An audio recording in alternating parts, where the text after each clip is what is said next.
ఏమండి ఏంటిది ఇది?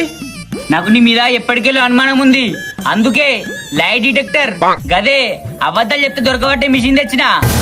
అబద్ధాలు చెప్తే దొరకబడుతుందా? అవునే, చెప్పు, నీకు ఓళ్ళంటే ఎక్కువ ఇష్టం. మీరే అండి. మిషన్ నడుస్తుంది ఇక్కడ. నా కొడుకు అండి. ఎంతైనా నా కొడుకే కదా. నువ్వు నన్ను ఎప్పుడైనా చంపుదాం అనుకున్నావా? అయ్యో లేదండి. లక్ష్మి, నువ్వు మంచిదానివేనే, నేను నిన్ను తప్పు అర్థం చేసుకున్నా. బాబా అరే పొడా, నువ్వు ఇలా పడుకోలేవారా? నీ పోరనుకున్నా. అయ్యో కొట్టకండి, ఆడు ఎంతైనా మీ కొడుకే కదా. ఇడు నా కొడుకు కాదా? ఇది నాయాలా? ఏం పండు కోతి లెక్కనున్నావురా?